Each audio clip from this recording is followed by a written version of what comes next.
আল্লাহর ব্যাপারে জ্ঞান অর্জন করা ফরজ। প্রশ্ন হলো আল্লাহর কোন ব্যাপারে জ্ঞান অর্জন করা ফরজ? আলহামদুলিল্লাহ, সুন্দর প্রশ্ন। আল্লাহ তাআলার সত্তা, সত্তা পর্যন্ত জাত জানতে হবে, জাত সম্পর্কে।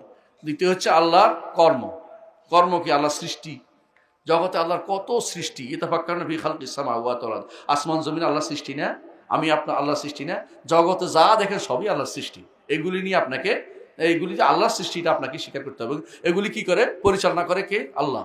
সৃষ্টি করেছে আল্লাহ, মালিক কে? আল্লাহ। এটা আপনাকে জানতে হবে। ওখানে 5টা বলেছিলাম যে সত্তা সম্পর্কে 5টা জিনিস, আর এখানে কর্ম সম্পর্কে 3টা। যেগুলি সৃষ্টি করেছেন আল্লাহ, এগুলির মালিক আল্লাহ, এগুলির পরিচালক আল্লাহ। বুঝছো তো? 2টা। আল্লাহর নামগুলি জানতে হবে। 3 নম্বর হচ্ছে আল্লাহর নামগুলি জানতে হবে।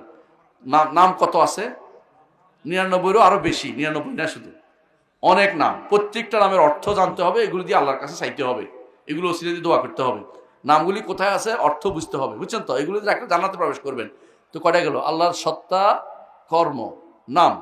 আল্লাহর গুণ সম্পর্কে জানতে হবে, প্রত্যেকটা গুণ মেনে নিতে হবে। কোনো গুণকে অস্বীকার করলে কাফের হয়ে যাবেন। বুঝে আসছে? কয়টা গেল?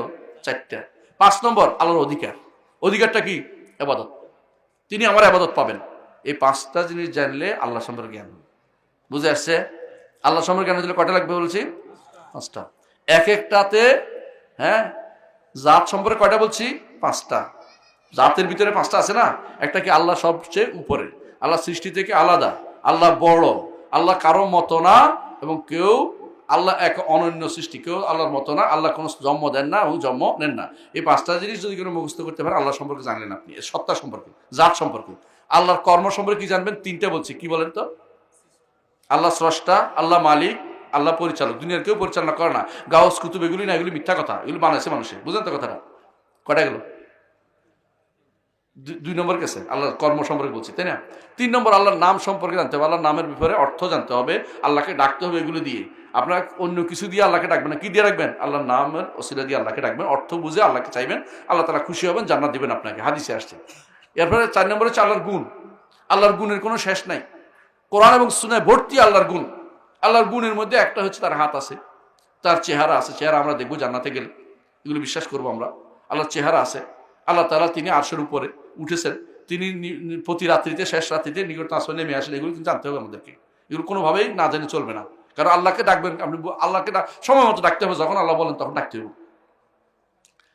কয় নম্বর গেল? 4টা। 5 নম্বর আল্লাহর অধিকার। অধিকার কি? তিনি অন্তর আবাদত তিনি পাবেন, মুখের আবাদত তিনি পাবেন, অঙ্গ প্রত্যঙ্গের আবাদত তিনি পাবেন। কুলিন্না সলাতি ও নুসুকি ও মাহিয়া ও মাতি লিল্লাহি রাব্বিল আলামিন। এটা যদি ভালো করে বুঝেন তো বুঝতে পারবেন আল্লাহর জন্য কি দিতে হবে। কয়টা বলছি?